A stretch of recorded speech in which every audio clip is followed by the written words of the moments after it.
Betul? So hari ni akak akan cover tu. Alright? Okey, peredaran darah. Tadi dah tengok video. Ini jantung kita yang dia panggil blue blood. Darah yang biru adalah darah yang tak beroksigen. Darah yang tak beroksigen normally akan masuk ke sebelah kanan. Kanan kita. Bukan kita tengok gambar tu tau. Kanan kita. Okey? Kalau kita tengok gambar tu sebelah kiri kan? Di sebelah kanan. Okey? Sebelah kanan. Okey, dia masuk sebelah kanan. Yang ini yang dipanggil ni adalah capillary beds. Maksudnya capillary tu yang halus tu dia banyak kat situ. Jadi dipanggil tilam capillary dalam bahasa Malaysianya lah. Tapi dalam bahasa Inggerisnya capillary beds. Okey? Okey. Di sini berlaku selalunya darah yang beroksigen akan berlaku pertukaran kepada oksigen akan darah yang tak paru-paru dulu. Okey, darah tak beroksigen akan masuk dekat sini. Lepas tu akan terjadi pertukaran darah yang beroksigen masuk balik ke kiri jantung. Okey? Ini basicnya lah. Okey?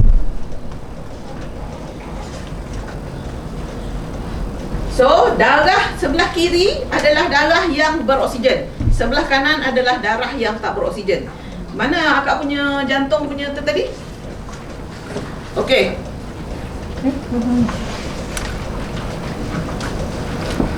Kalau tengok dia punya anatomi dia, okey?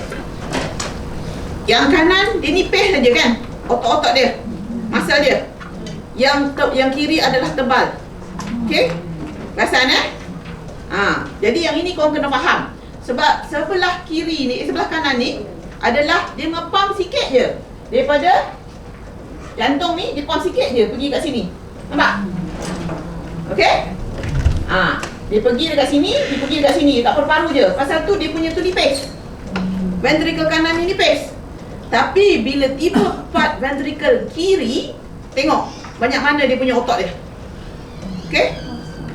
Sebab ventricle kiri dia kena pump ke seluruh badan. Ini yang aorta ni. Okey? Faham Ada soalan so far? Okey. Bila kita cakap, kita kena faham. Orang kata vein, orang kata arteri. Apa menatangnya vein dengan arteri tu? Okey? Arteri adalah darah yang salur darah yang keluar daripada jantung sebelah kiri. Selalunya dia akan membawa darah beroksigen, adalah arteri. Pasal tu kalau you all tengok kat sini, okey, arteri dia tak ada valve. Dia tak ada valve. Dalam motor tak tahu nampak ke tidak. Dia tak ada valve. Okey, dia terus je. Dan dinding dia lebih tebal. Okey, dinding arteri lebih tebal sebab dia nak terima darah daripada kita punya jantung sebelah kiri ni, ventricle kiri ni dia pump sekali. Okey, dia kena ada pressure untuk nak sampai ke seluruh badan, sampai ke ujung-ujung jari. Okey? Aorta tadi apa Kak? Apa dia? Aorta tadi dia. Aorta belum lagi. Kita sekarang ni kita tengok arteri dengan vein saja dulu. Okey? So arteri dia tak ada injak. Okey? Dia tak ada injak. Okey? Dan dia punya dinding adalah tebal dan lebih elastik. Okey? Vein di mana darah tidak beroksigen, darah yang ada carbon dioxide. Okey? Dibawa pulang ke jantung sebelah kanan. Dan kenapa vein ada injak? Siapa dapat jawab? Kenapa arteri tak ada injak? Kenapa vein ada injak?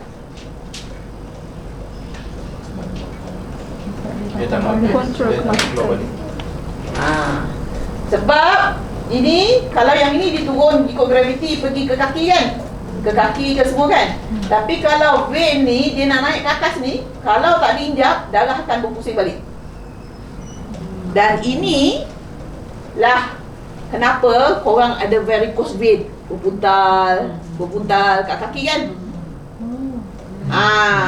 Sebab ini dah rosak. Injak ni dah rosak.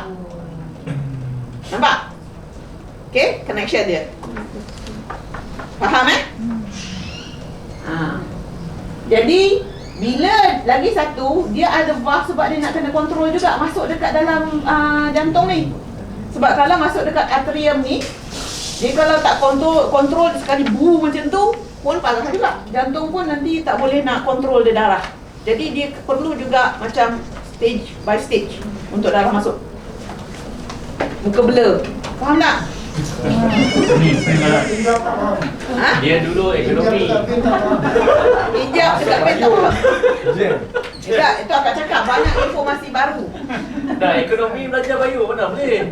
Ya saya. Maksudnya kalau kaki kebas, sebenarnya darah tu kan mengalir. Kalau sebabkan adanya vein dia Tak, okey, kaki kebas bukan pasal vein. Kaki kebas pasal arteri. Dan bermula daripada jantung. Okey? Maksudnya darah tak sampai, oksigen tak sampai, makanan tak sampai, pasal tu dia kebas-kebas. Dia bagi signal dekat jantung untuk pump lebih banyak darah. Faham? Kalau perlu banyak. Kalau perlu banyak, itu sakit jantung. Nanti dulu, kemudian apa dulu? Okey? Sakit jantung. Sweating adalah sakit jantung. Kalau mizoma? Nanti dulu. Okey? Alright. Ada soalan pasal ni? Ya. Dekat mana kedudukan vein tu? Semua injak tu, semua injak ada vein ke? Semua injak ada vein? Semua vein ada injak. Semua vein ada injak. Yes. Injak yang terbalik boleh betulkan balik tak? Boleh, tapi itu kita cover later. No. Varicose vein tak boleh betul, tak boleh wood. Tak boleh wood. Dia adalah dengan nutrisi. Okay? Varicose vein kalau tebal, kalau buat besar, you wood, you tolak dia, dia boleh pecah. Dia boleh pecah, dia boleh jadi pendarahan dalam. Kalau orang darah tinggi, bawa maut. Jangan main-main. Okay? Kak, Ya, saya. kalau injak tu dia tak function, kadang-kadang dia macam ni kan. Ada kes kawan saya lah. Dia macam contoh dia tak function dia lah. Dia jadi varicose vein tu lah. So jantung dia akan dibongkar. Tak, yang itu dalam jantung. Sekarang ni akak cakap masih lagi dia punya dalam peredaran darah. Belum masuk lagi jantung ni. Baru peredaran darah dulu. Okey, belum masuk lagi. Ya, saya. Vein tu banyak ke satu tu? Vein tu banyak. Kalau tengok video tadi kan, dia dalam badan kita ni semua ada vein. Dalam ada vein tu mesti ada capillary bed, mesti ada arteri. Arteri bagi apa tu? Bagi oksigen dengan makanan dekat apa benda sel yang ada kat sini. Tak kira lah organ ke apa benda ke. Lepas tu nanti vein ni akan ambil darah yang dah tak beroksigen tadi. Vein ni dia tukang golek karbon dioksida dengan sampah sarap. Arteri tukang supply oksigen dengan makanan. Ingat macam tu. Tapi vein ni dalam saluran darah. Dia memang salur darah lah. Saluran darah lah. Ni yang nampak biru-biru ni semua vein lah ni. Vein adalah salur darah, tapi salur darah ada dua jenis salur darah. Satu dipanggil arteri, satu dipanggil vein. Yang bawah karbon dioksida. Aida ulang sekali lagi tadi. Arteri tukang apa? Arteri tukang supply oksigen dengan makanan. Vein tukang collect sampah dan karbon dioksida.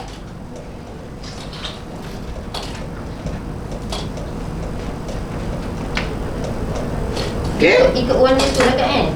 Ikut warna. Itu mati. Okay? Arteri yang merah. Arteri merah, yang biru adalah vein. Ada lagi soalan bab ni? Ustaz Rizal kau kepala. Okey ke tidak? Sebab nak pangkok. InsyaAllah boleh sampai. Tak ada, kalau tak faham sebab kita tak cakap pasal ni kan. Ini basic. Bila ini basic, you all faham ini, senang korang nak explain dekat pelanggan. Bila korang explain dekat pelanggan, lepas tu, tak payah cakap lah. Apa kau cakap je, dia akan okay. Alright? So Ya. merah dengan biru tu standard dia. Contohnya kalau oksigen mesti warna biru kan. Kalau yang merah ni dah macam alam. Tak ada. Dia ini universal medical punya term. Yang biru tak beroksigen, yang merah beroksigen. Is universal punya medical term. Sebab senang nak explain. Kalau tak orang confuse. Ya? Okay. Next one. Okay, macam mana berlakunya pertukaran oksigen, pertukaran karbon dioksida dengan oksigen di dalam paru-paru. Okay? Okay, ventilation maksudnya the movement of air. Maksudnya pergerakan udara. Karbon dioksida kena serap, keluar ke paru-paru, dan oksigen diserap masuk ke dalam arteri. Okay? Dalam darah lah, which is the artery lah. Okay? Okay, ini apa yang kita panggil alveoli. Dia macam telur ikan, kecil-kecil tapi dia macam gugusan anggur. Rupa dia. Okay? Macam gugusan anggur. Yang biru ni adalah yang tadi tu veins. Tapi in case dalam ni dia terbalik. Ingat arteri adalah salur darah yang keluar daripada jantung. Yang ini dia keluar, warna biru ni dia keluar daripada jantung ni, tapi jantung sebelah kanan. Yang ini yang dipanggil vein. Okay? No. Dia panggil arteri. Satu-satunya dalam tubuh badan kita yang berbeza vein yang sekejap. Yang arteri yang tak ada oksigen adalah daripada ventricle kanan ke paru-paru. Faham? Tak. Arteri, okey. Definisi arteri adalah salur darah yang membawa keluar darah dari jantung. Beroksigen. Oksigen. Okey. Setengah itu kan dia bawa oksigen. Majoriti adalah yang beroksigen. Itu daripada ventricle kiri. Tapi ingat tadi kan ada apa tu ventricle kanan, dia pump, dia hantar darah pergi paru-paru. Itu juga dipanggil arteri, tapi itu tidak mengandungi oksigen, itu mengandungi karbon dioksida. Daripada ventricle kanan tu. Yes. Sebab itu satu-satunya yang dipanggil Arteri yang tak ada arteri oksigen. yang tak ada oksigen dalam tubuh badan. Faham? Confused? Tak faham. Kenapa? Dia punya definisi. Go back to the definisi tadi. Definisinya, arteri adalah salur darah yang membawa darah keluar daripada jantung. Tak kira ada oksigen, tak ada oksigen. Okey. Okey? Dan satu-satunya arteri yang tidak ada oksigen adalah daripada ventricle kanan ke paru-paru. Faham? Dia still panggil arteri. Sebab whatever dia keluar daripada jantung, because go back to dia punya structure tadi. Structure yang ni. Kak, maksudnya arteri tu berada dekat ventricle kanan je lah. No sayang. Yang tak ada oksigen tu. Yang Satu-satunya arteri yang tiada oksigen keluar daripada ventricle kanan, bawah tu. dia pergi dekat paru-paru. Dia pergi dekat paru-paru. Itu satu-satunya dalam tubuh badan kita yang bertukar. Tukar. Okey? Yang lain tu semua pasti sama lagi lah. Yang lain tu semua arteri adalah darah yang beroksigen. Cuma dekat sini je, dekat paru-paru je yang lain. Faham? Boleh tak? Masih confused? Jadi pasal jantung dia berparu lah. Arteri kat paru-paru ke? Tak, saya kata peredaran darah tadi kan. Okey. Saya mula daripada luar dulu. Saya tak nak masuk dalam jantung dulu. Sebab kalau misal kata saya terus masuk dekat dalam jantung, nanti korang tak faham macam mana darah dalam badan berjalan. Saya mula daripada peredaran darah. Daripada peredaran darah tadi, saya masuk balik dekat paru-paru supaya faham berlakunya pertukaran karbon dioksida dengan oksigen tu macam mana. Sebelum kita zoom in masuk dekat dalam jantung, tengok macam mana. Sebab masalah yang berada dengan jantung dalam jantung anatomi ni sebenarnya berada di sebelah kiri. Kebanyakan masalah berada di sebelah kiri. Ada satu je masalah yang berada di sebelah kanan, which kita akan go through later. Okay? Okay, going back kat sini. Dia ni macam gugusan anggur. So yang ini darah yang tak beroksigen. Dia berlaku kat sini macam ni. Ni alveoli ya. Alveolus. Kalau banyak macam ni alveoli. Kalau satu ni alveolus. Okay? So dia masuk because of ada pressure dekat sini. Yang mana kat sini kan high carbon dioxide. So kat sini kurang. Jadi berlaku pertukaran yang dipanggil osmosis. Tahu osmosis? Osmosis ni maksudnya panaslah pula. Okey, osmosis ni maksud pertukaran barrier. Melalui ada satu barrier, ada satu macam kulit ke apa benda ke, okey, membrane, berlaku pertukaran disebabkan tekanan kat sini rendah, tekanan sini tinggi. Jadi yang tinggi pergi dekat rendah, yang rendah ni pergi dekat sana. So begitulah berlakunya oksigen, pertukaran karbon dioksida kepada oksigen. Faham? Boleh? Oksigen tu dibuang ke mana pun? Oksigen, No. karbon dioksida, paru-paru. Oh. Tu. Oh, kenapa? Yang tu diserap. Ini dalam paru-paru ni. Pasal tu saya kata, saya cakap pasal jantung tapi bukan setakat pasal jantung je. Kita nak kena faham macam mana berlakunya peredaran karbon dioksida, oksigen dalam darah. So, salah satu, paru-paru adalah salah satu yang penting. Kalau paru-paru ada masalah, okey, nak pertukaran oksigen yang alveoli ni dah penuh dengan air, kejap je korang akan jalan. Cakap terang-terang je. Okey? Kalau sini dah penuh, pernah dengar orang meninggal because paru-paru berair? Itulah dia. Sini dah kena penuh-penuh air. Dan paru-paru berair pula puncanya daripada mana? Buah pinggang. Nak tahu buah pinggang okey ke tak okey? Kalau dah masuk hospital tu, kalau kaki dah bengkak, tangan dah bengkak, lepas tu korang tekan. Tekan. Kalau tak naik tu 48 hours maksimum. Cakap terang-terang. Sebab dah banyak akak tengok.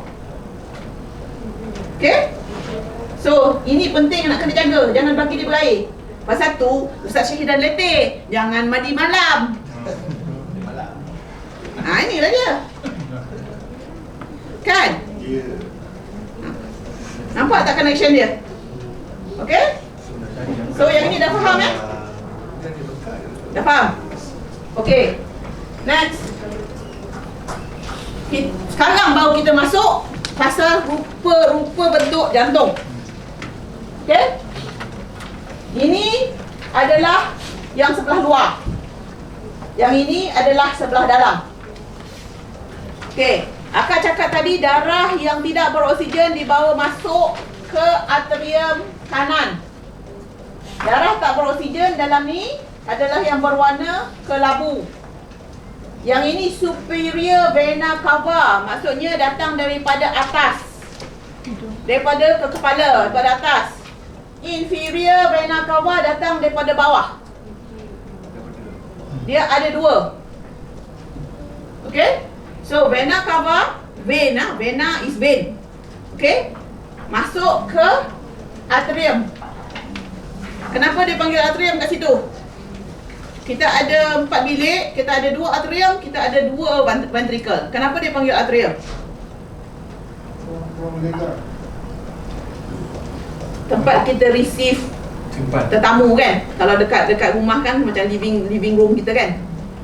Tapi Mak Saleh dia nak panggil atrium. Kalau hotel dia panggil atrium. Macam lobby, tapi kat sini lebih panggil lobby. Atrium adalah tempat penerimaan darah. Senang nak ingat kan? Okay? So, daripada vena cava dia masuk pergi atrium kanan. melalui tricuspid valve. Tricuspid valve, kenapa tricuspid valve? Sebab dia ada 3 leaflet. Pasal tu dia panggil tricuspid. Nanti akak tunjuk dia punya structure dia. Okey? Dia lalu tricuspid valve, lepas tu kita punya ventricle kanan pump sikit je. Pump pergi masuk dekat paru-paru untuk pertukaran gas tadi. Pertukaran kepada darah daripada darah yang tidak beroksigen kepada darah yang beroksigen. Okey, ini yang sebelah kanan. Sebelah kanan ni function dia tu je. Follow? Okey. Daripada situ tadi dia masuk ke atrium kiri. Ingat atrium penerimaan darah. Atrium kiri dia lalu bicuspid valve. Sebab apa bicuspid? Sebab dia ada 2 leaflet. Dia ada dua leaflet saja. Tricuspid dia ada 3 leaflet. Yang ini ada 2 leaflet saja. Ataupun Mak Saleh prefer panggil mitral valve. Sama je. Ni. Dalam you all punya dalam apa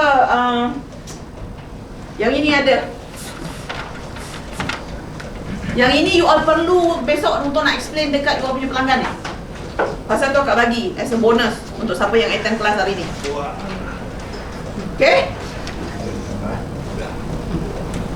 Okay, daripada atrium kiri pergi ke ventricle kiri melalui bicuspid valve ataupun mitral valve sebelum dia pump melalui aorta ke seluruh badan. Okay? Faham? Ada yang bela ke?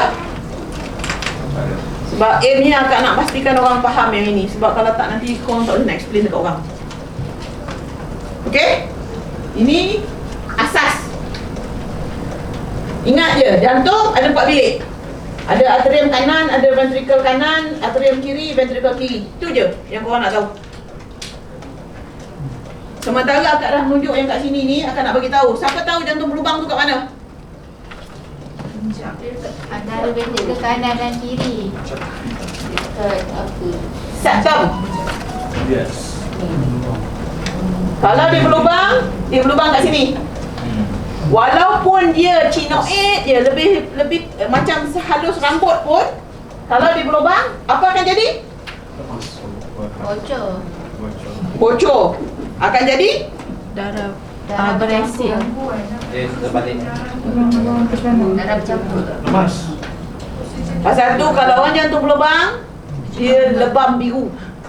Sebab oksigen, darah yang beroksigen bercampur balik dengan darah yang berkarbon dioksida tadi ni. Dah boleh aktif. Ya. Jadi badan dia cepat penat. Walaupun kalau tengok budak-budak lah selalunya akan biru badan dia. Sebab tak cukup, sebab berlaku percampuran kat sini. Selalu berlaku di septum. Ramai yang tak tahu ni jantung berlubang kat mana. Dia orang ingat kata-kata sini yang berlaku. Okey? So kat sini kalau jantung berlubang, kalau kecil, kita boleh fix lagi dengan kita punya Quranic food, insya-Allah. Okey? Ada soalan? Ada Saya. ada kawan-kawan cakap yang kalau baby kena jantung lubang, dan kalau dia dah besar dia akan tutup.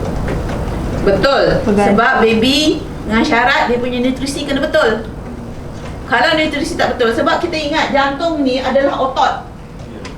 Okey, otot memerlukan nutrisi yang bagus. Kalau misal kata nutrisi tak cukup, dalam susu ibu actually-nya amat banyak nutrisi. Jadi kalau mak dia jenis yang faham semua benda tu, dia akan bagi anak dia susu sampai 3 tahun, 2 tahun 10 bulan kalau boleh, dan insya-Allah boleh. Tapi mak dia juga kena ambil lah makanan yang bernutrisi, bukan ambil makanan yang meraban. Okey? Alright. Sengit korang Tak, ada yang kata Yes, saya. penyakit salur darah sempit. Lalu Kita akan go through kejap lagi. Okey, ini adalah injak jantung. Tadi kan ada cakap ada 4 injak kan? Akan cakap dua je, dua yang main. Tapi sebenarnya ada 4. Rupa dia macam ni. Kalau cross section dalam jantung kita ni, okey, ada macam ni. Yang ini yang tricuspid, yang Kak cakap 3 bibir. Tricuspid. Bicuspid sebab dia 2 bibir. Okey. Yang ini aortic valve ni maksudnya daripada ventricle kiri pergi ke aorta. Aortic valve. Lepas tu yang ini pulmonary valve ni daripada ventricle kanan pergi kepada paru-paru. Ini valve dia. Peredaran darah dia macam ni lah. Akan repeat again. Masuk daripada atrium kanan, dia pergi atrium ventricle kanan, pump sikit je pergi dekat paru-paru. Daripada paru-paru masuk dekat atrium kiri, masuk ke ventricle kiri dan dipump ke seluruh badan. Got it? Berat.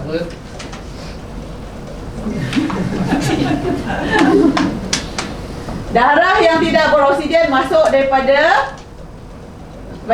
vena cava ni, masuk ke atrium kanan.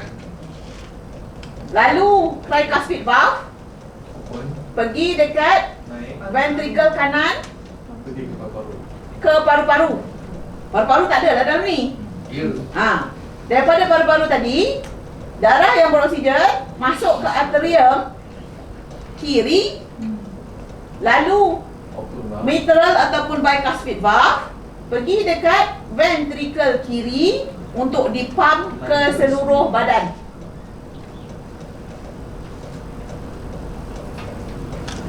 Faham?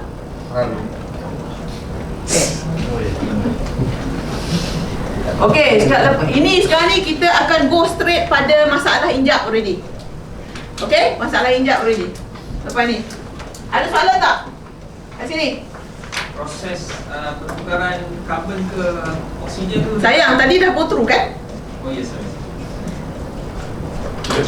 Faham tak? Nanti kemudian you come to me and then akak akan explain balik semula kalau you tak faham. Kan? Tadi baru masuk kot. Kalau injak tu malfunction. Injak malfunction. Ni yang kita nak pergi lah ni. Penyakitnya. Apa dia bang? Lagi. Banyak masa ni. Soalannya apa tadi? Proses Berlaku dalam paru-paru. Aviolus. Yes. Dan berlaku sebab proses osmosis tadi tu. Got it? Yang COVID pun virus masuk ke aviolus. Yes. COVID berlaku daripada sini, dia masuk dekat paru-paru. Dia akan membuatkan paru-paru tu penuh dengan lendir dan keradangan, inflammation. Pasal tu dia kena intubate, tebuk lubang untuk masukkan oksigen. Itu COVID. Dia kata selalu dia panggil intubate. Intubate maksudnya dia kena buat lubang terus ke paru-paru untuk masukkan oksigen. Kalau tak, dia tak boleh selamat. Okay?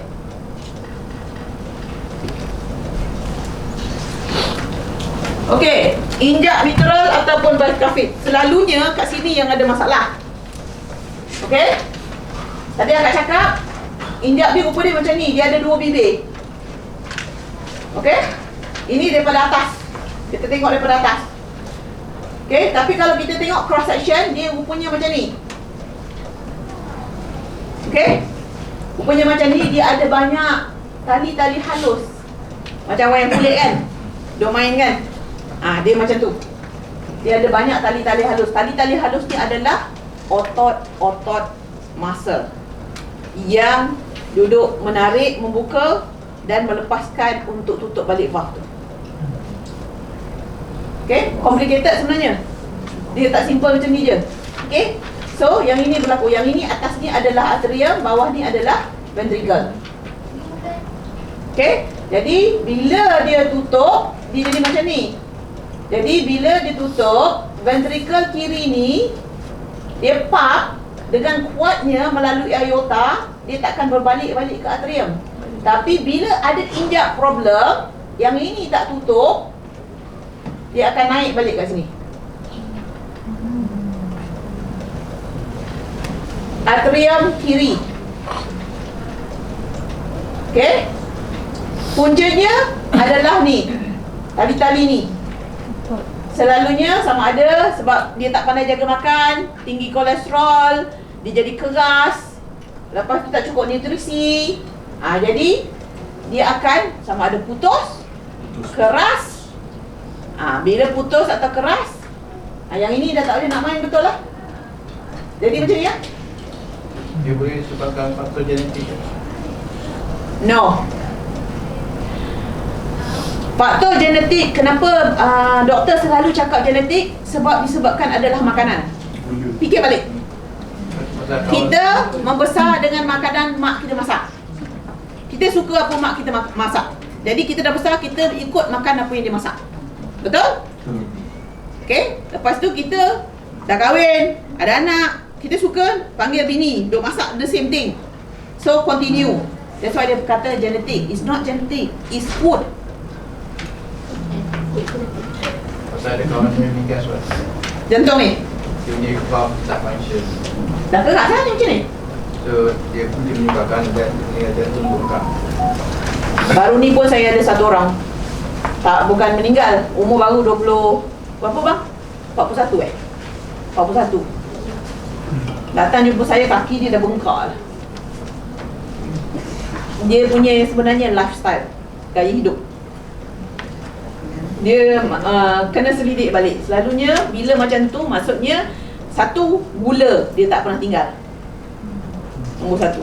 Lepas tu nak makan yang sedap aja ditekak. Makanan yang tak sedap dia tak nak makan. Semalam 2 hari sudah pun saya dapat call daripada orang yang saya dah kenal 5 tahun sudah, yang saya dah cakap ambil minyak zaitun, mengadu kena stroke. Saya nak cakap je pada muka, nak je saya cakap, sebab tak nak dengar cakap kan. Itulah dia. Okay, so faham tak ni? Soalan, adakah exercise boleh menguatkan tali-tali? Tak boleh. Ini adalah solely adalah nutrisi, sebab dia dalam jantung, dia terlampau halus dan terlampau kecil. Okay, you all nak exercise, kalau misal kata benda ni dah rosak, nak exercise akan memberatkan lagi jantung. Sebab bila exercise, jantung nak kena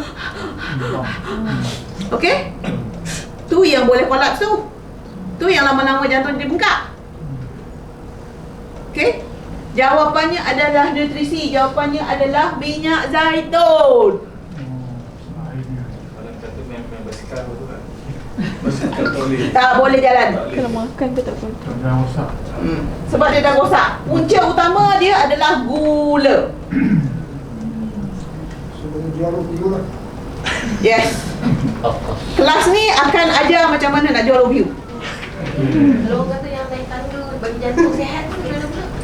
Yang itu kalau jantung dia masih lagi bagus, tak ada masalah sini. Tapi kalau dah mula ada masalah injap,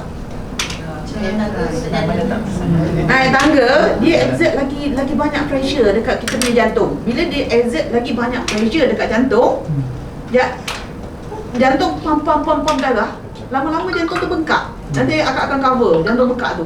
Dia ada 2 jenis bengkak. Okay? Ini Dia yang kata injak bocor tu tak mana biasa Ni yang bocor ni. Situ kan. Dia kalau bocor, dia tak tutup ni. Ni dia tak tutup. Dia terbuka sentiasa. Jadi bila dia injak ni, dia ventricle kiri dia pump, ini tak tutup, dia balik kat sini. Dia balik kat sini, dan kalau teruk, dia akan balik dekat paru-paru. So korang Itu yang mesti penat. Dia kata yang tu. ya. Injak area dia kat mana? Overall ataupun sampai area? Injak kiri is bicuspid valve di antara atrium kiri dengan ventricle kiri. Injak yang bermasalah selalunya di sini, di sebelah kiri. Pasal tu tadi akak go through peredaran darah semua dulu, apa semua dulu, pertukaran oksigen, baru masuk kat jantung. Okay? Boleh ganti, tapi sengsara. Dia open heart surgery satu, yang akan memakan open heart surgery akan memakan cost at least 40, 60, 80,000 sekali buat. Sanggup? Silakan. Kalau pertumbuhan dalam jantung tu macam mana? Ketumbuhan dalam jantung, dia tak tahu dekat mana, nak kena lebih spesifik. Pasal tu bila orang tanya saya soalan, tanya macam tu, saya jawab apa benda je, jantung kat mana, which part of jantung. Pasal tu saya mengajar sekarang ni. Sebelah kiri. Sebelah kiri di mana? Atrium ke ventricle? Saya baru buat pembedahan lah, belum pukul. Nak jadi perawat, kita nak kena tahu, kita nak kena soal. Sebab kalau kita tak soal orang tu exactly masalahnya, kita tak tahu macam nak tolong. Tak punca macam mana boleh ada Ketumbuhan, banyak radikal bebas. Banyak radikal bebas daripada telefon, daripada wifi, daripada komputer, daripada TV. Lepas tu makanan. Banyak radikal bebas. Ketumbuhan hanya terjadi apabila banyak radikal bebas dalam badan. Satu lagi stres. Bila di stres, badan akan keluarkan oxidative free radicals. Itulah semua punca ketumbuhan, fibroid, cyst, cancer, semua kat situ. Itu punca dia. Okey, faham ni? Akan explain sikit lagi pasal macam mana ada masalah dengan dia punya atrium yang tadi, prolapse dengan regurgitation. Okey, prolapse ni maksudnya sepatutnya dia rupa dia macam ni. Okey? Normal macam ni, tapi prolapse dia dah terbonjol keluar. Dia dah terbonjol masuk ke atrium. Itu prolapse. Ni. Ini normal. Normal dia cantik je tu tau. Tapi kalau prolapse dia jadi macam ni. Dia terbonjol. Macam ni. Okey, ini prolapse. Okey? Lagi satu, regurgitation. Maksudnya leaflet tu tak tutup habis. Yang ini yang menyebabkan darah masuk balik ke atrium ni. Injak. Okey? Yang ini yang selalu orang buat dalam cungap ni. Kalau yang ini okey lagi, tapi nak kena hati-hati sebab kalau tak di rectify cepat akan jadi macam ni. Faham? Ada soalan? Ramai yang buat muka blur. Okey, Ustaz Rizal, apa cerita? Jadi macam yang tu apa regurgitation tu. Regurgitation. Okey. Regurgitation. Okey, dia orang bingung lah. Maksudnya ada backflow. Okey. Regurgitation ni maksudnya ada backflow masuk ke dalam atrium balik semula. Jadi apakah dia penat dengan dia macam Penat lepas tu kat sini dia sakit. Dia sakit lah. Dia kadang-kadang dia rasa macam tajam. Lepas tu mencucuk sikit. Tapi tak selalu. Kadang-kadang. Kadang-kadang. Tak selalu. Yang ni pun dengan PC. Itu kan biasa kebiasaan yang berlaku pada tanda-tanda yang orang apa tu sakit jantung kan. Itu mana? Sakit tak, itu akak cakap. Sakit jantung dia berpunca pada mula-mula sebab yang ini simptom dia very mild. Berpunca daripada sini. Okey? Lepas berpunca daripada sini, ini sebelah dalam jantung. Kalau serangan jantung yang sakit jantung, okey, betul-betul di coronary artery di sebelah luar, which kita akan masukkan. Okey? Ini dalam jantung. Tak ramai, doktor pun tak ramai cakap pasal ni. So kalau dia kena macam contohlah dia kena yang masalah injap ni, tak dapat nak detect yang betul-betul lah sebenarnya kan. Dia Yes. akan rasa sakit jantung tapi betul tak Kak? Ni urat biru naik. Urat biru naik kat sini. Itu adalah injap orang yang problem. Cuba cek tangan masing-masing. Sini ada urat biru. Kalau dah masuk kat sini tu dah mula dah tu. Kalau dah sampai ke ujung ni dah parah dah. Oh, ada Ya. Stres. Dia kata stres tak? Ha? Kalau orang tu Ustaz Rizal stres daripada sini biru habis sampai ke atas. Orang kata kat sini je. Ya, okey, lupa. Mula nak kena ketuk. Okey. dia boleh naik sampai Boleh. Pernah jumpa. Orangnya gemuk. Lepas tu masuk jalan daripada luar, daripada parking nak masuk dalam kedai pun. Okey? So kalau korang naik tangga, satu tangga, dua tangga masih lagi tercungap, dah mula ada lah masalahnya kat sini. Akak pun ada masalah ni. Masih ada lagi. Sebab pasal tu akak tahu. Faham? Sebab akak sendiri yang lalu. So kalau kita pergi buat scan jantung tu takkan jumpa lah masalah ni. Akan dapat detect ke tidak? Ya, Scan jantung tu. kalau okey, nak pergi dekat hospital selalunya 50% ke bawah dia takkan detect. Kalau masalah. Masalah dah 50% ke atas baru dia detect. Dah Jadi rosak. sebab contoh bila kita katakan okey tuannya ada tanda-tanda kita tadi kita dah pergi dah pergi buat apa ni. Cakaplah yang akak cakap tadi. Memanglah. Mana abang dulu? Sebelum kena stroke. Tiap-tiap tahun pergi buat medical check up, tak ada. You punya kolesterol je tinggi. Darah tinggi tak ada, apa tak ada, kolesterol tinggi. Kolesterol tinggi. Tu je. Pop-pop. Stroke. Kena basuh doktor. Tapi kalau dia tu boleh tak? Dia ukur dari segi berat dia punya ni. Tak. DDT. Ni. Guna ni. Sini urat biru. Guna tu. DDT. Macam prostat kan dia check, dia ukur, dia tahu berat. Prostat pun boleh rasa daripada tangan. Kalau tak ada pergi DDT lagi, belajar diagnos tapak tangan, sila belajar. Sila belajar. Kena menghadap Tok Guru Ustaz Syedan. Okey, pergi menghadap. Pergi menghadap dia. Sebab banyak sangat ilmu. Yang itu lain, yang itu coronary sayang. Afterwards. Ini sekarang ni kat dalam jantung. Injak pun boleh bocor kat biasanya kak? Ha? Biasanya berapa yang kata-kata injak bocor? Ada yang seorang datang juga saya dah bocor 4 bocor. Injak berapa 4 pun mana 4 yang Cumbat tu. Dia kata injak bocor tu injak jantung. 4 bocor. Yalah, kalau dekat sini bocor, situ bocor, sini bocor, 4 lah. Tapi memang dia Tapi memang injak kat sini lah yang bocor. Yang ini yang pentingnya. Yang sebelah kanan jarang berlaku masalah sebab pressure tak tinggi. Pressure yang tinggi adalah di sebelah kiri. Jadi korang kena faham ni. Dia bocor sini. Dia bocor sini. Itu macam tebal sikit. Dia bocor kat situ. Aku dah boleh pijak dah. Balik dulu. Apa? Aku belum nak balik dulu. Ikut ke tak ikut ni? Good. Atrium kanan. Ventricle kanan. Ventricle kiri. Atrium kiri. Valve ni yang masalah.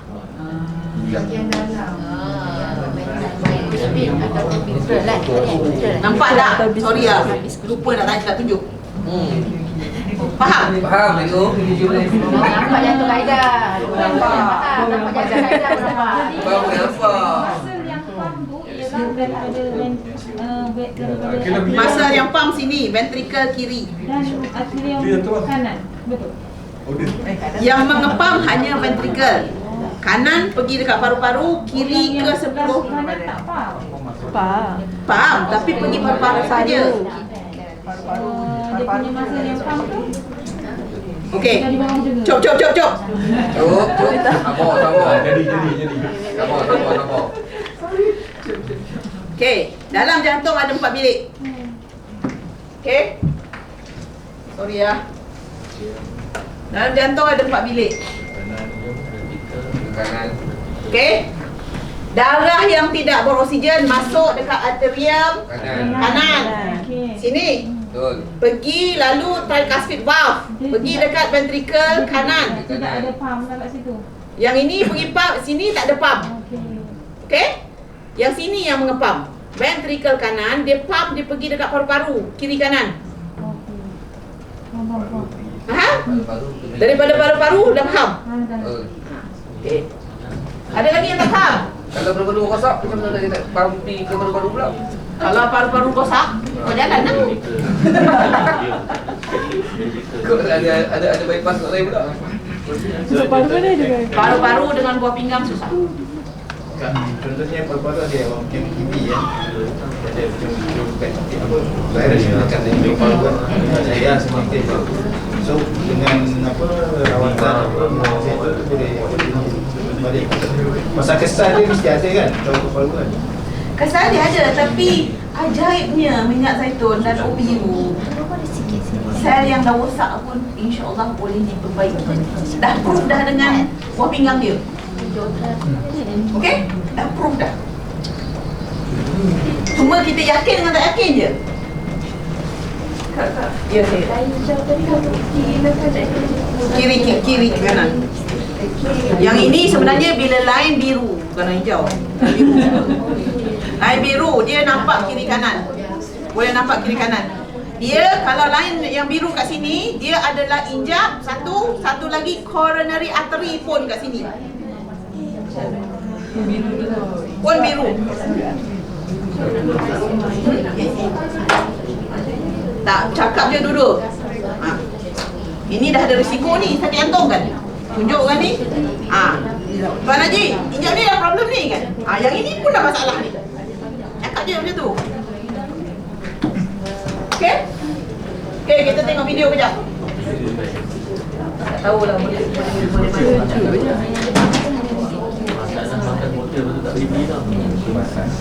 The mitral valve serves to ensure one-way blood flow from the left atrium to the left ventricle of the heart. It opens during diastole when the left atrial pressure is higher than the left ventricular pressure, allowing blood to fill the left ventricle, and closes during systole when the pressure gradient is reversed, to prevent blood from flowing back to the atrium as the ventricles contract. The mitral valve has two flaps, known as anterior and posterior mitral leaflets, which are supported by a fibrous ring called mitral annulus. During ventricular contraction, the leaflets are kept from opening in the wrong direction by the action of papillary muscles, which attach to the leaflets via cord-like tendons called chordae tendinii, or tendinous cords. The most common of all heart valve diseases is mitral valve prolapse, or MVP. In MVP, the mitral leaflets bulge into the left atrium every time the ventricles contract. In many people, the reason why this happens is unclear. In others, it is linked to connective tissue disorders such as Ehlers-Danlos or Marfan syndrome. Connective tissue problems are believed to weaken the leaflets, increase leaflet area, and cause elongation of the chordae tendinii. In most people, MVP is asymptomatic and does not require treatment. However, it does increase the risks of developing other heart diseases such as arrhythmias, endocarditis, and most frequently mitral valve regurgitation. In fact, mitral valve prolapse is the most common cause of mitral regurgitation. The billowing leaflets may not fit together properly. Elongated cords may also rupture, resulting in a leaky valve, which permits backflow of the blood to the left atrium when the ventricles contract. When the volume of regurgitated blood is significant, the left side of the heart experiences volume overload and eventually fails. Blood is backed up to the lungs, causing pulmonary congestion, a hallmark of left-sided heart failure. Mitral valve prolapse and regurgitation produce characteristic abnormal heart sounds, such as clicks and murmurs, which can be heard during auscultation. Diagnosis is usually confirmed by echocardiography, a procedure in which heart valves and blood flows can be visualized live using ultrasound. A leaky valve requires surgical repair or replacement. In a typical valve repair surgery, the floppy portion of the valve is removed and the remaining parts are reconnected. The procedure may also include tightening or replacing the mitral annulus, known as annuloplasty. Valve replacement is considered when repair is not possible. Artificial valves can be mechanical or bioprosthetic. Mechanical valves last longer but usually require lifelong administration of anticoagulant medications to prevent formation of blood clots. Okay. Nampak? Dia start daripada dalam sebelum dia pergi dekat luar. Disebut tadi kan? Okay? So ada soalan? Ada kami. Ada tanya apa? Ada kami. Ya. Ada soalan tak? Tak ada. Kak ada nak explain lagi kat part tu? Ke masing-masing trying to digest sekarang ni? Tengah tu duduk faham. Aku tak faham. Faham. Faham tadi tak tahu nak explain balik. Bila nak explain balik dekat pelanggan, cakap kat dia, valve ni yang ada masalah ni. Cakap kat dia, dah banyak kolesterol kat sini, dah keras. Dia tak boleh, dia terbuka. Okay, bila jadi kat situ, apa yang akak explain dekat akaknya customer nak bagi faham, valve ni dia macam ni, dia patut tutup macam ni. Okay, tapi bila dia dah banyak kolesterol, ada banyak tempelan-tempelan lemak lah, keras lah, apa benda kat sini, dia tak boleh nak tutup rapat. Bila dia tak boleh nak tutup rapat, jantung kita pump darah, dia akan balik lah, tunjuklah balik ni, dia akan balik kat sini. Tu yang rasa semput, rasa macam mencucuk-cucuk, macam tu lah. Macam tu nak explain dekat orang yang tak faham. Korang belajar hari ni adalah untuk faham apa yang terjadi dalam jantung tu. Jadi kalau misal kata ada terkenalah doktor ke apa ke dia tanya, korang boleh nak jawab. Okay, kalau bercakap dengan orang biasa, cakap macam tu je. Banyak sangat kolesterol dekat hijab tu, dah kerah dah ni, dah tak boleh nak tutup rapat. Macam tu je lah. Banyak makan gula, yes. Okay? Boleh? Boleh. Okay? Ya, buat anggarannya. Nah, ini kan minyak. Oi, tak boleh hijab.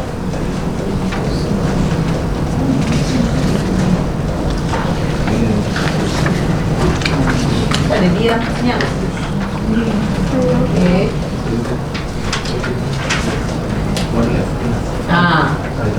Sekarang ni baru kita keluar daripada jantung. Okay. Tadi akak dah sebut pasal arteri. Sekarang ni kita pergi pada pembuluh arteri yang paling besar. Okay. Akak sebut aorta. Okay. Ni aorta. Tengok dekat korang punya diagram yang akak dah bagi, yang akak dah minit tu. Kat mana dia punya aorta? Ada 3 anak panah. Ada 3. Dia rupa dia macam ni. Tanpa jantung rupa dia macam ni. Dia bengkok. Yang warna merah ke atas jantung.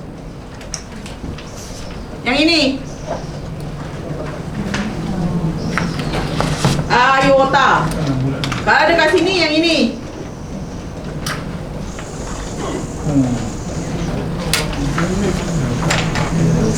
Dia ejaan dia tak ada I, tapi sebutnya aorta. Ni aorta. Okey. Ini adalah pembuluh darah yang paling besar dan yang paling kuat dekat dalam kita punya seluruh tubuh. Sebab kenapa dia kena kuat dan paling besar dan paling tebal? Sebab dia kena menerima pressure daripada ventricle kiri mengepam tadi. Dan dia mestilah elastik. Pasal tu dia punya layer dia, muscle layer dia lebih tebal daripada arteri tempat lain. Okey? Bila jantung kita mengepam darah, apa jadi? Dia pump, darah akan pergi, sekali pump darah akan pergi macam ni. Sekali lagi pump darah akan pergi macam ni. Jadi dia kena elastik. 1, 2, 3. Yang ini adalah video tadi kata apa? Systolic.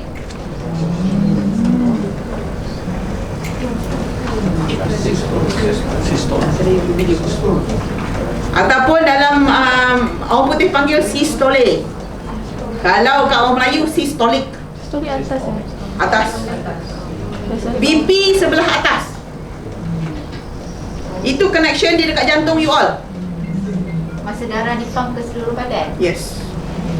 Ini bacaan. Yang atas kan. So apa beza dia effect? Contoh kita ambil tekanan darah tu kan. So dia kesan dia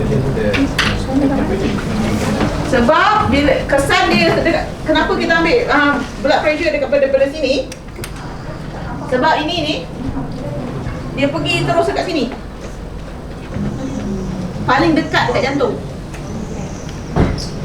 Dua-dua ni, kiri kanan. Pasal tu dia ada 4 ni. Yang ini naik ke kepala. Okey, yang ini pergi kiri kanan. Lepas tu ada yang bawah ni, dia pergi bawah. Pasal tu kita ambil BP kat sini. Kaki kan. Kita boleh. Boleh juga orang nak ambil kat kaki, tapi kat sini is the paling senang kan? Takkan nak buka seluar kan? Biasanya dia advice kita tak bagi kanan tak boleh kan. Boleh. Sama je. Tapi terdekat kiri lah. Yang terdekat dengan jantung kiri kan. Yang terdekat dengan jantung kiri tapi pressure dia sama. Sebab Sama. daripada jantung ni dia sekali jalan kiri kanan. Tak kira kanan ke kiri. Boleh dua-dua. Okay?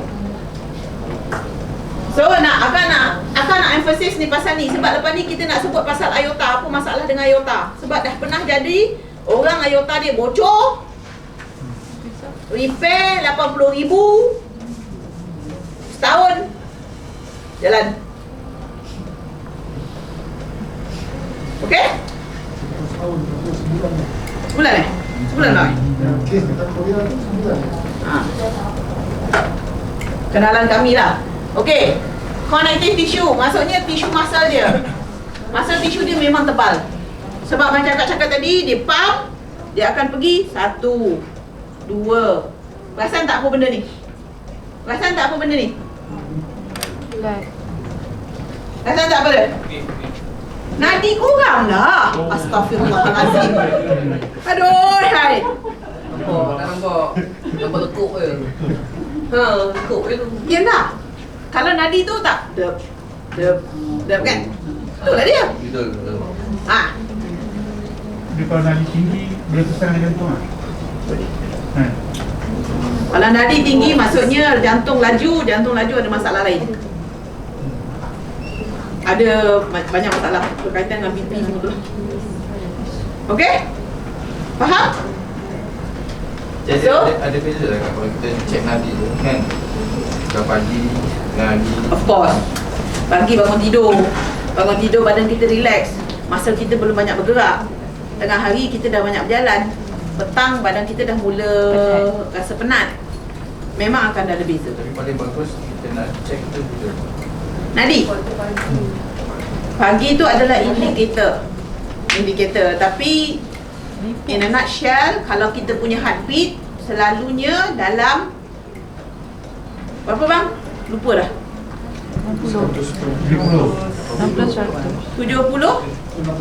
ke 80. 70 ke 80 Normal kan? normal. Kalau dah sampai 100, maksudnya jantung you pump. Saya 100. 100. Yang bawah kata Konsisten ke tidak? Dia bila saya cycling, Itu memanglah. kita gini, bila saya cycling, dia peluh tu terlalu banyak. Dia sepatutnya normal aja. Jadi bila saya jumpa doktor, dia check saya punya tu terlalu tinggi. Apa? BP? BP. Lepas tu saya pergi doktor pakar. Nanti yang dia kata jantung saya masalah. Berat badan berapa? Itu saya kata normal tadi kan. Berat badan berapa? 90. Minum air banyak mana? Air biasa 2 botol je lah. Badan buka. 90 kena minum sekurang-kurangnya 4 liter. 3 liter setengah ke 4 liter. Bila saya cycling saya minum banyak lah. Kalau normal Bila cycling kena tambah 1 liter lagi. Pasal tu yang jadi macam tu. Kalau Tuan Haji continue buat macam tu, jantung tu akan jadi bengkak. Sebab darah pekat. tapi kat dia bantu juga yang dia ada program dia tak boleh minum air banyak. Alasan lah. Jangan bagi apa macam tu. Semua alasan. Macam kita gaul kuah. Kenapa kau pinggang boleh jadi masalah? Sebab pemalas minum air ya? Kenapa prostat ada masalah? Sebab pemalas minum air. Semuanya berpunca daripada air. Kalau ada orang 73, 74 tahun atau jumpa akak memang ada kanser prostat, sekarang ni tengah buat treatment dengan akak kan? Alhamdulillah so far nampak banyak improvement. Sebab apa? Bagi jus detox, bagi Juketin, bagi OPU, bagi Olivi, okey je. Lepas tu on top of that dia ada lah spine dia kat ni, L3 tu L5 dia memang dah berkarat. Dia punya sponge dah tak ada langsung. Pun tengah betul juga yang tu. Dah baru sebulan 2 bulan baik. Tak sampai 2 bulan Baru sebulan setengah macam tu. Sebulan setengah dia dah ambil 4 botol PU tau. Sebab akak cakap, no, nak baik, ini you punya ni. So dia dah nampak beza, 3 kali sehari. Siap ada jadual.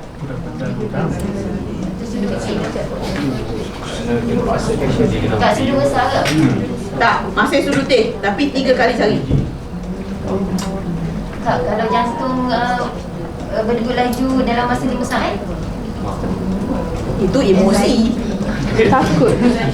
Tak, tiba-tiba kita dalam masa relax tu dia tiba-tiba. Ada emosi, ada benda yang trigger. Ada mambang. Ya saya.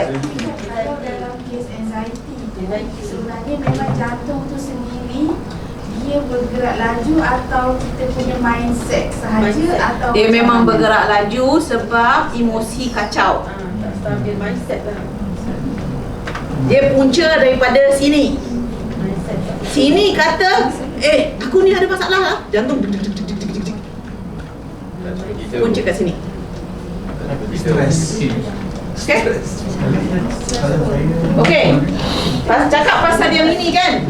Okay, you all kena ingat keluar daripada jantung. Okay. Nak bunuh orang senang je. Keluar kat sini kan. Sebab dua ni pergi ke leher dan kepala. Carotid artery dia panggil. Carotid artery. Dia terus kat sini je. Nanti menjembur-jembur lah dah keluar.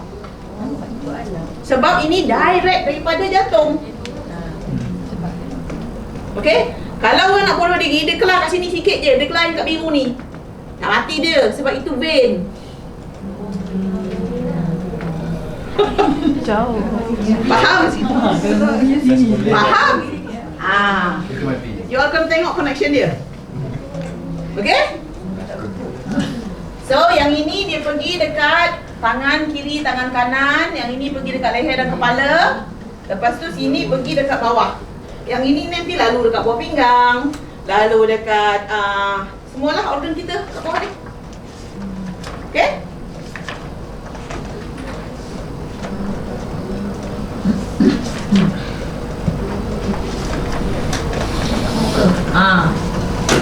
Okay. Yang jadi yang baru ni meninggal, inilah dia, aorta aneurysm. Aorta aneurysm maksudnya aorta tu dia patut elastik, dia dah jadi gemuk. Dia punya muscle tissue dia, otot dia semua dah kembang. Okay? Jadi macam ni lah. Yang ini berlaku dekat sini. Dia macam bentuk jantung juga. Dia dah macam dah menggelebih keluar. Dia dah bengkak. Okay? Dan yang meninggal tu adalah sini. Dia terjadi dekat abdomen. Ni, antara buah pinggang dengan bawah. Dengan kaki. Dia bengkak. Okay? Itu sebab tu juga ke lemak? Sebab tu. Yang ini muscle tissue tak dapat nutrisi yang bagus. Lepas tu tambah lagi dengan gula. Sedap lah. Semua pun jadi keras. Punca dia adalah sebenarnya punca dia adalah makanan dengan gula. Gula yang utama. Maksudnya aorta tu panjang. Aorta tu yang keluar. Yang ini je aorta sebenarnya. Yang ini je aorta. Tak, itu memanglah. Ini memang aorta tapi descending aorta. Daripada jantung, descending aorta. Sampai dekat sini dia branch jadi arteri. Aorta tu sebenarnya arteri. Tapi dia nak membezakan yang paling utama dengan arteri lain tu yang dia panggil aorta. Amin. Part paling besar dekat dalam badan. Okay? So bila dah bocor, dia akan mudahlah pecah. Yang ini, yang kalau macam ni, yang ni buat operation ni, yang RM80 ni, nak betulkan ni? RM80, RM80,000. RM80 pula, RM80 tu siapa boleh buat? RM80,000. Okay? Tapi Dia tembuk mana? dia pergi kat sini. Tak, dia tembuk badan kita ke tak ataupun tak? Buka, open surgery. Tu yang jadi RM80,000. Lepas tu open surgery Belakang lah. keluarkan perut, keluarkan semua. Oi, mak. Pasal tu kalau dah operate, orang banyak angin kan? Sebab semua dah dikeluar, anggap keluar. Okey? Dia pergi betulkan sini, jahit, gedebak, gedebuk, lepas tu dia letak balik. Dia letak tu, dia letak. Betul tak?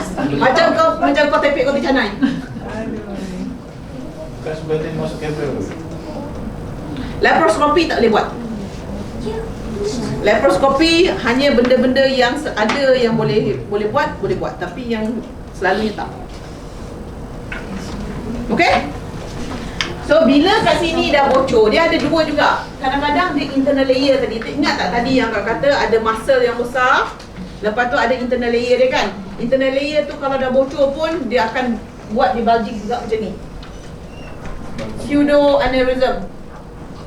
Maksudnya darah tu dah mula terkeluar daripada aorta tu sendiri, arteri tu sendiri. Okey? Yang ini kalau dah jadi macam ni, selalunya memang awak doktor akan immediately kata buat operation. Tapi sebelum buat operation, bagi kat dia OPU, bagi kat dia Olivi, bagi kat dia jus delima. 3 benda ni penting untuk betulkan ni. OPU, Olivi, jus delima. Itu masalah apa? Kenapa? Aorta aneurysm. Kenapa? Apa fungsi jus delima? Dia tak kisah juga darah apa. Kisah. Tapi yang itu korang side lah. Apa fungsi jus delima? Untuk arteri. Untuk Nombor 1, dia melembutkan salur darah. Nombor 2, dia menenangkan emosi pesakit. Kalau dia tenang, otak dia rest, jantung dia cantik, pumping pun tak teruk. Jadi yang ini masalah dia tak adalah teruk sangat. Betul? Dia punya connection, nampak tak? Jangan fikir, oh jus delima bagus untuk kulit. Tapi tak tahu banyak masalah dalam ni yang dia boleh tolong. Kenapa OPU dengan Olivi? Jahit senang nak beresap. Radangan. Hydroxytyrosol. Apa fungsi hydroxytyrosol? Reduce inflammation. Antioksidan kan, free radicals kan. Yes, hydroxytyrosol Sel daripada radikal bebas. tu nombor 1. Lagi anti-inflammation. Lepas tu omega 3 dengan omega 6 buat apa? Dalam OPU dengan Olivi banyak omega 3 dengan omega 6. Omega 3 dengan omega 6 buat apa? Baik pulih you punya membrane sel-sel you. Ini sel ni. Ini banyak-banyak berjuta-juta sel ni. Okey? Dia akan baik pulih balik lah. Nanti akak akan explain sekejap lagi. Pasal tu kena, kalau dah aorta aneurysm ni, kalau boleh cakap kat dia, hold dulu. Kalau boleh, jangan pergi buat operation dulu. Bagi dia high dosage OPU, Olivi, jus delima. High dosage maksudnya OPU 3 kali satu hari.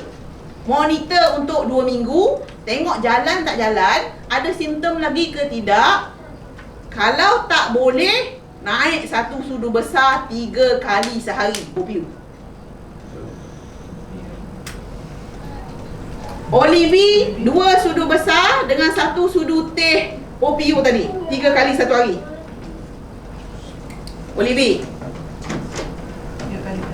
3 kali sehari. Maksudnya pagi sebelum sarapan, pukul 3, pukul 4 tu suruh dia ambil lagi 1 sudu. Sebelum tidur lagi 1 sudu.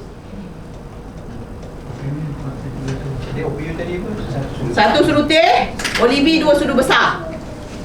Kalau teruk juga lagi, naikkan OPU 1 sudu besar 3 kali sehari. Tapi korang kena tahu, faham dia punya simptom.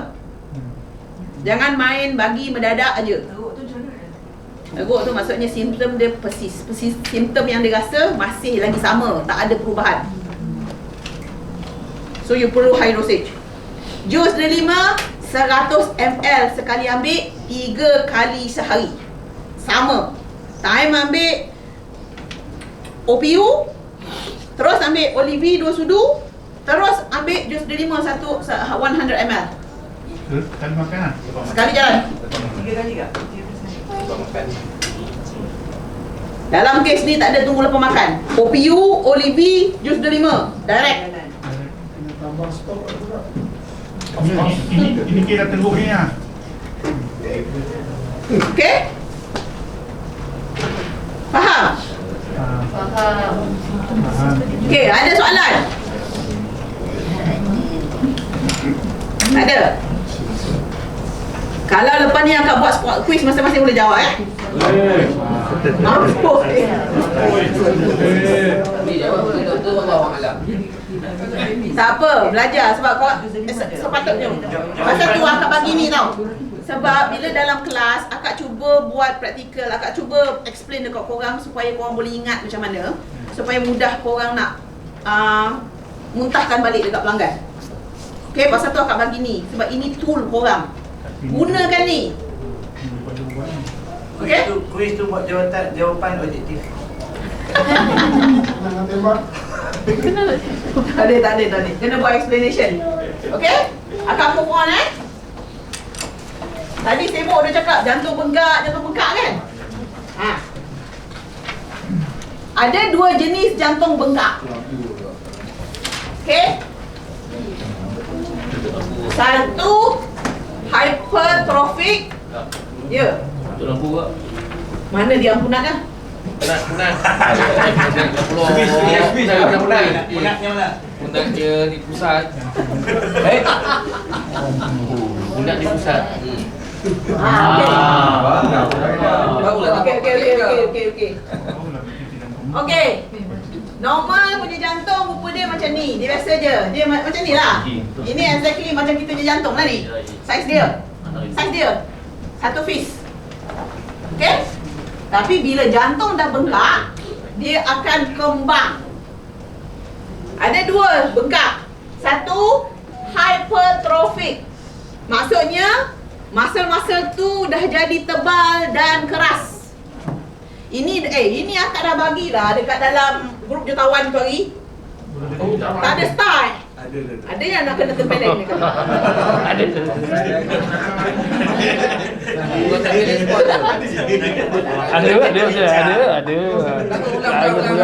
Berani kau cakap ada. Dia miss lah tu. Oh tak miss hutan ke? Okey, hypertrophic maksudnya dia punya muscle yang tadi ni kan dia dah lah memang tebal kan, yang sebelah kiri kan, dia bertambah tebal. Bila dia bertambah tebal apa jadi? Ventricle kiri ni jadi sempit lah. Jadi sempit, nak pump darah macam mana? Secuit aje lah darah yang keluar. Okey? Dia bukan jantung bengkak tu. Jantung tu jadi besar. Tak. Dia muscle yang besar dia jadi kecil dalam tu. Yes. Itu sebab tadi yang rosak tu. Punca dia banyak punca. Salah satu sebab adalah nutrition tak betul dan berpunca juga daripada dalam ni. Kalau injap ni dah bermasalah, jantung asyik pam daripada penat. Lepas tu tambah lagi gula. Mungkin pemakanan Gula lah. Sebab muscle ni jadi keras. Gula tu makan keradang. Yes. Kak ni fokus dekat sebab tu dengan Olivi bagi jantung Dekat ventricle. Jadi inflammation. Alamak, ai. Mimi, abang tolong bagi Mimi nombor telefon si Wan Narul tu. Kang Mamat tu pergi dekat Bangi Gateway. Kita dah pindah tempat. Tak, sebab dia jual buku anatomi tu kan. Budak-budak ni perlu buku anatomi ni. Wan Narul. Mantap dia lampu. Saya yang bahagia. Sorry. Okey. Itu satu. Nombor 2, dia jadi gelemek. Kelemeh. Dia jadi nipis. Tadi tebal, dia nipis. Lembiak. Punca. Sama juga nutrisi gula. Dia banyak sangat mengepam sampai lepas tu couple dengan nutrisi tak cukup, dia akan masa tu jadi lemah. Dia jadi lemah. Jadilah macam tu.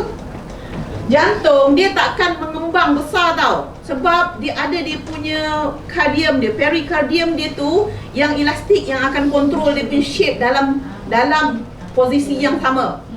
Sebab kalau jantung kita kembang, dia akan pergi dekat paru-paru, dia akan pergi dekat kita punya perut, akan bawa banyak lagi masalah. Pasal tu kalau jantung bengkak, dia bengkak sendiri kat dalam. Dia punya saiz dia mungkin naik sikit je. Okay? Ingat jantung bengkak ke jantung Dia bengkak tapi tak adalah bengkak sampai tempat lain. Okay? Simptom di diagnose dia? Simptom? Yang ini kalau apa-apa yang menyebabkan jantung, yang paling utama adalah penat. Darah tak cukup. Sebab yang memberi kesan adalah dekat dia punya ventricle kiri. Ventricle kiri adalah pump house untuk kita punya darah yang beroksigen. Standard berapa pula kat jantung yang normal? Yang normal jantung dia tak adalah dalam 600 gram dia pun. Saya meninggal, saya kata jantung bengkak dan 300 gram. Ya lebih over lah. Dekat 1 kilo. Ada juga. Itu maksudnya dah teruk lah tu. Again, punca dia adalah air, gula. Air tak cukup, gula banyak. Kolesterol pemakanan boleh juga, tapi part ni bukan kolesterol.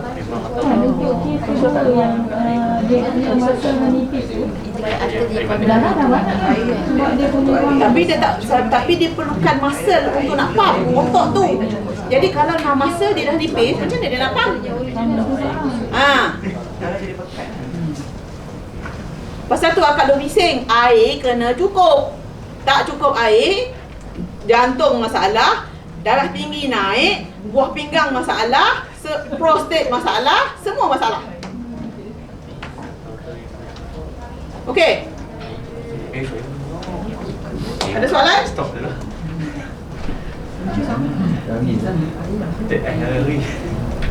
Okey, tadi sibuk tanya stenting lah, operate lah, bypass lah. Sekarang kita masuk bab tu. Okey? Ini yang dipanggil serangan jantung. Jadi kalau orang datang, saya ni ada sakit jantung dah, apa you all nak jawab? Apa you all nak tanya? Ada sakit jantung. Rasa macam mana? Jangan nak tanya soalan dengan akak, tanya, "Kak, kawan saya ada sakit jantung dah." Nak kena pelekuk dengan akak. Tadi dah kena lepas. Tak, sebab kena spesifik. Jantung kat mana? Apa yang masalahnya dengan jantung? Sebab banyak masalah. You dah tengok kan, banyak masalah. Apa masalahnya dengan jantung? Okay? So yang ini adalah serangan jantung. Cara nak repair yang ini disebabkan oleh kolesterol.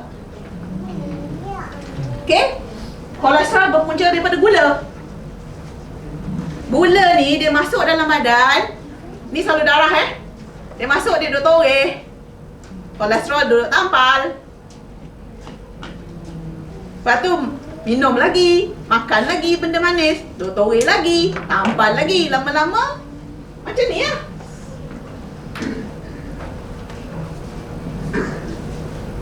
Okey? Dan juga kolesterol juga daripada trans fat.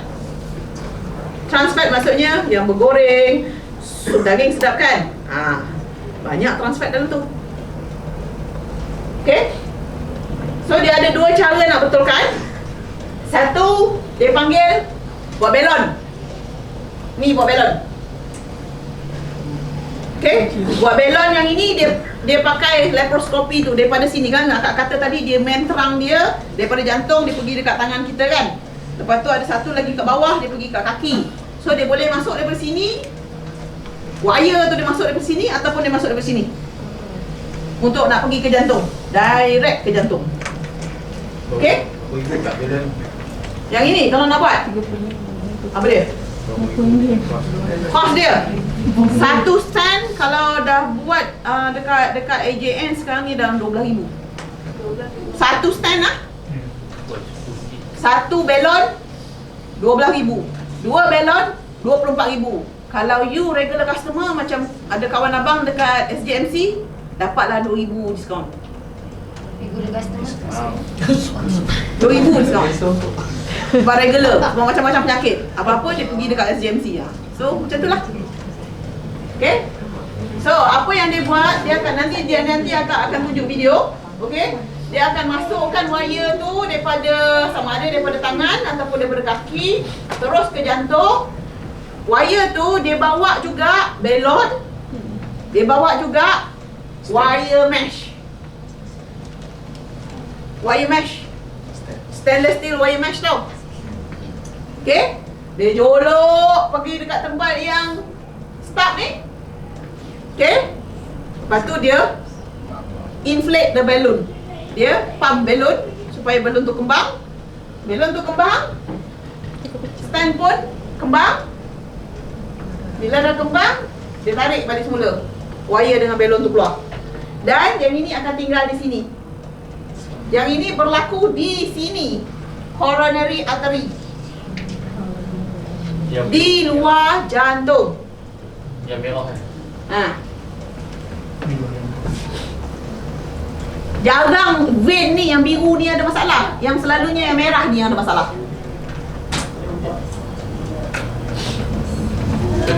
Faham? Bola. Sekejap, tak apa. Faham tak? Kak, ni jantung kita tak ni ya kak? Besar ni? Besar ni kan? Besar tangan Besar ni? One fish. besar tangan. Ini one to one ni. Ini one to one. Tadi kita Otak sini. Okay. Coronary artery. Okay. Bila jantung berehat, okay, berehat tidak mengepam, darah akan supply dekat jantung.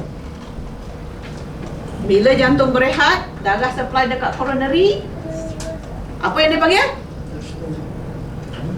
Diastolic. Kan systolic, diastolic. BP diastolic. So, indication BP machine penting. Bacaan BP sebelah atas maksudnya jantung mengepam ada masalah. Bacaan bawah tinggi maksudnya coronary artery ada masalah. Lama tak? Atas? Okay. BP machine. Okay. Kalau sebelah atas tinggi, pengepaman jantung ventricle kiri tadi ada masalah. Sebab ada masalah maksudnya dia tak boleh nak pump darah. Dan tak boleh nak pump darah tu ada banyak sebab yang Kak dah explain tadi. Okay. Dan bila yang sebelah bawah diastolic adalah coronary artery yang bermasalah. So, kita punya normal BP adalah antara 60 ke 80 yang sebelah bawah diastolic. Tapi kalau lebih daripada 80, nombor satu kalau umur dia dah meningkat, muscle dia semua dah kendor. Pasal tu dia makin lama makin tinggi dia punya yang bawah tu. Nombor dua, dia punya coronary artery dia problem. Kalau dah sampai 100, tak lama lagi impending serangan jantung akan berlaku. Kalau rendah tekanan darah rendah. Maksudnya darah tak cukup.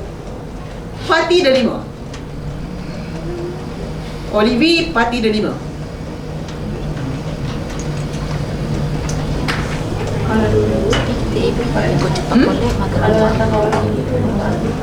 Kalau atas BP kalau atas tinggi, maksudnya pengepaman tadi daripada ventricle kiri tadi ada masalah. Punca dia daripada tak cukup air lah, injap ada masalah lah, aorta dia ada problem lah, semua tadi tu lah. Lepas tu ada menyumbat lah dekat dalam dia punya salur-salur darah tempat lain tu, dalam arteri dia. Ada yang penyumbatan daripada kolesterol sebab suka ambil gula. Kalau BP tinggi sebelah atas. Kalau yang BP bawah dia tinggi lebih daripada 80 ataupun mau touching lebih daripada 90 ke 100 lebih, maksudnya coronary yang ini ada masalah. Maksudnya jantung tidak menerima darah beroksigen dan makanan dengan sempurna. Bila-bila masa jantung ni boleh berhenti berdegup. This is where serangan jantung terjadi. Faham?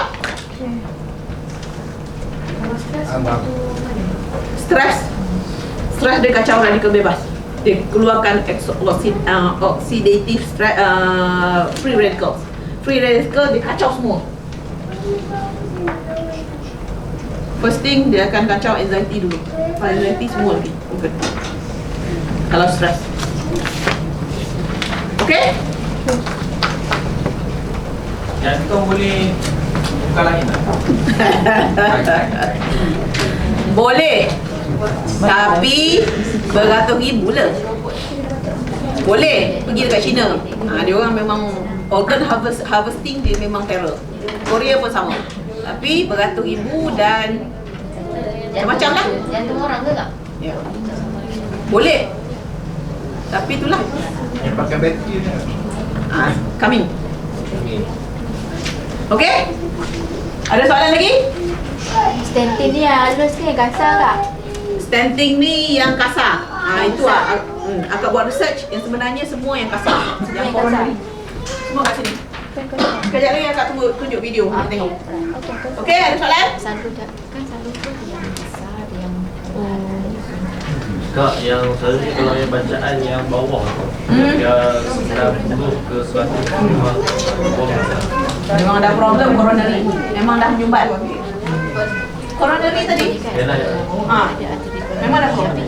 kalau stenting sini, kalau yang halus Jadi bila kita cakap biasa yang besar lah.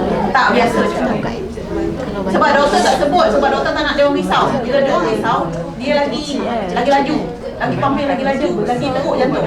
Okey, kalau kita tadi kat umur dah meningkat, bacaan dia selalu dia sampai 90 je. Yang atas satu pergi ke 135, 140 itu biasa.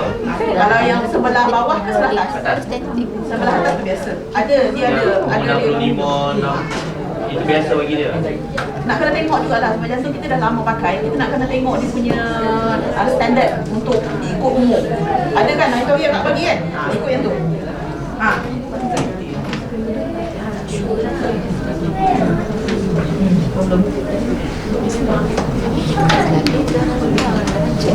Cuketin?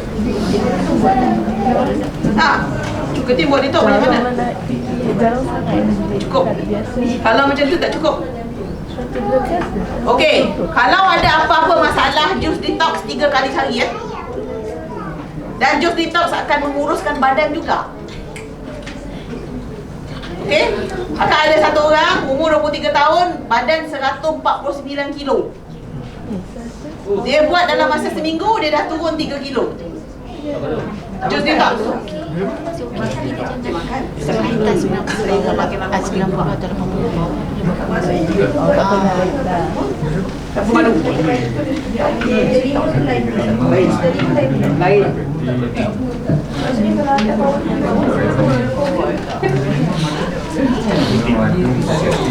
Korang kan kalau ikut akak punya indikasi hari ni, lepas ni korang boleh jual minimum 500 tau.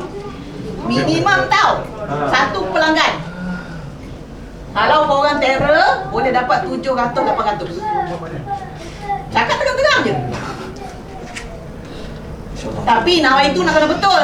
Jangan nawai itu dapat duit. Nawai itu nak tolong dia sihat. Duit satu kak.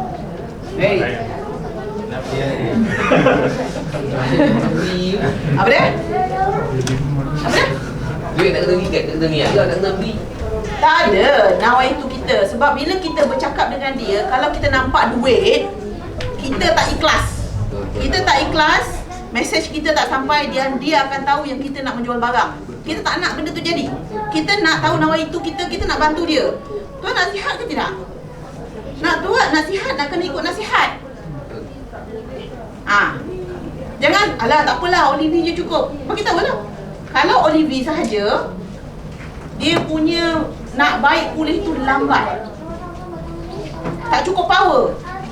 Cakaplah, umur dia dah 50, katakan. Ni dah 50 tahun ni, makan macam-macam ni. Kedekut nak spend duit untuk kesihatan. Cakap je. Tak. Kak jenis exercise yang sesuai. Brisk walking. Jalan dulu. Jangan buat kardio. Kalau buat kardio, jantung akan bengkak, akan banyak lagi. Dan air kena cukup. Gitu. Kecil. 30 minit 3 kali seminggu. Apa? Okey? Okey, sekarang ni kita tengok ni. Benar tak dengar? ACS and MI. Acute coronary syndrome, or ACS, is a set of one or more conditions that cause the blockage of blood flow to the heart muscles, resulting in a myocardial infarction, or MI. The heart is a muscular organ that pumps blood, containing oxygen and nutrients, to the rest of the body. The left ventricle is the main pumping chamber of the heart and contracts to send oxygenated blood to the rest of the body through the aorta. Several smaller arteries, known as coronary arteries, are connected to the aorta and supply the muscles of the heart with the necessary oxygen and nutrients. In acute coronary syndrome, there is a blockage in the blood flow through the coronary arteries, usually due to an atherosclerotic plaque, a coronary artery spasm, or a coronary artery dissection.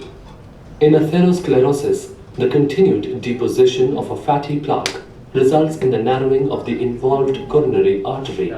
Rupture of this plaque results in the formation of a blood clot, thereby causing a blockage of the involved coronary artery. The formation of a blood clot is the most common cause of a coronary artery blockage. Other less common causes of coronary artery blockage include a coronary artery spasm, which is triggered by drugs, smoking, cold weather, or extreme stress, resulting in a sudden tightening of the coronary artery, or a coronary artery dissection, in which the inside wall of the coronary artery separates, resulting in a blockage to the blood flow. Such a blockage to either of the coronary arteries results in oxygen and nutrients failing to reach the part of the heart supplied by it, causing the death of the heart muscle, a condition known as myocardial infarction. Symptoms of a blocked coronary artery include sudden pain or discomfort, tightening, or a burning sensation in the chest, known as angina, which may extend to the upper abdomen, shoulders, arms, neck, or lower jaw. Angina occurring at rest or as multiple episodes, preventing even moderate physical activity, is known as unstable angina and is commonly observed in acute coronary syndrome. Other symptoms of acute coronary syndrome include 1. Breathlessness, 2. Dizziness, 3. Sweating, 4. Nausea. Treatment of acute coronary syndrome, or an MI, usually involves the following. 1. Oxygen therapy, to increase the amount of oxygen delivered to the blood and heart. 2. Aspirin or antiplatelet therapy, to prevent blood clots. 3. Thrombolytic therapy, such as TPA or streptokinase, to break up existing blood clots. 4. Nitroglycerine and morphine, to relax the coronary arteries and relieve the pain. 5. Beta blockers, which reduce the heart rate thereby decreasing the oxygen requirement. 6. Coronary angioplasty, an interventional procedure in which a balloon-tipped catheter is inflated inside a blocked coronary artery to open it, with a stent remaining behind to keep the coronary artery patent. 7. Coronary artery bypass grafting, or CABG, pronounced as CABG, a surgical procedure in which the blocked coronary artery is bypassed with a vein or artificial graft material in order to re-establish blood flow to the heart. Okey. Faham tak?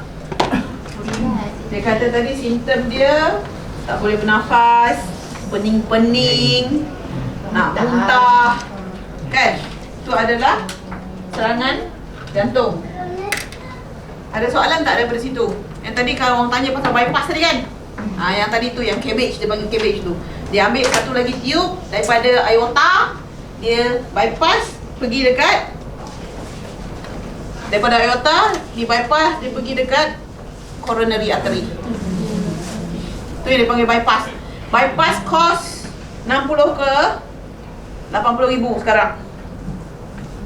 Satu bypass. Okay? Dan bypass hanya terjadi selepas coronary artery tu tidak boleh langsung nak buat balon tadi, stenting tadi. Maksudnya dah 100% dah banyak. Dah memang blok. Pasal tu, kalau misal kata dah ada masalah macam tu, high dosage OPU, Olivi, jus delima, cuketin penting. Okay? Okay, ada soalan? Ke mengantuk korang ni? So at one time dia boleh buat sekali macam bypass tu dengan stenting tu, boleh buat banyak sekali ke ataupun? Dia boleh buat sekali kalau dia nak, tapi complicated lah. Sebab bypass open heart surgery, dia kena buka.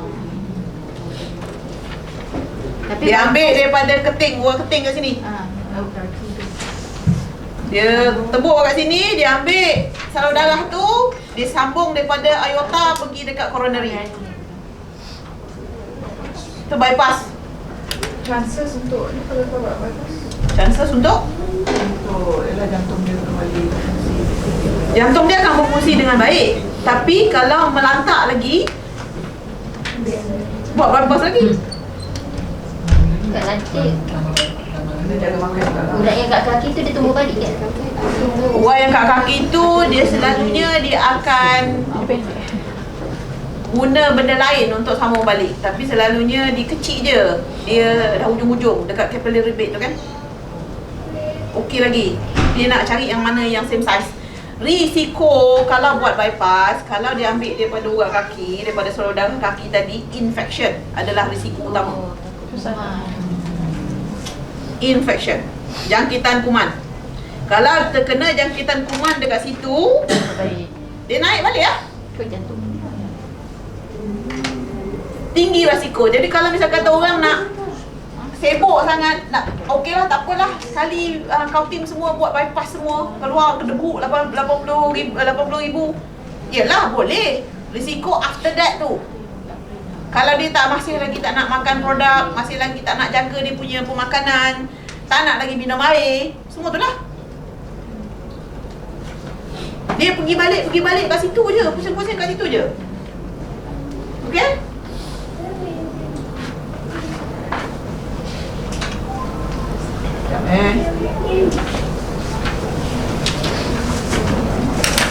Baik, tak mahu ke?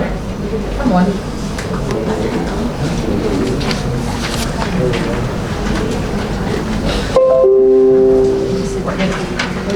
Sekejap.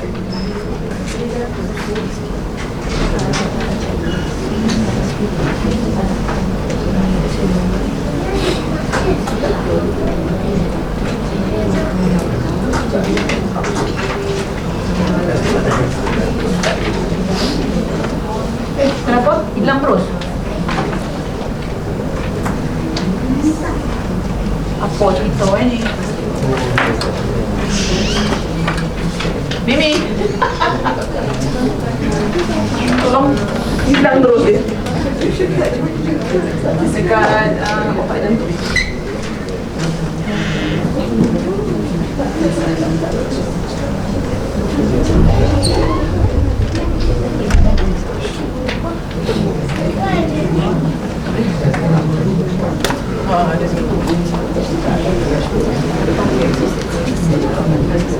Okey, tadi ada orang tanya pasal pacemaker kan? Korang nak ambil 5 minute break ke? Sebab masing-masing semua dah gelisah dan dah mengantuk. Okey, sila. Sila.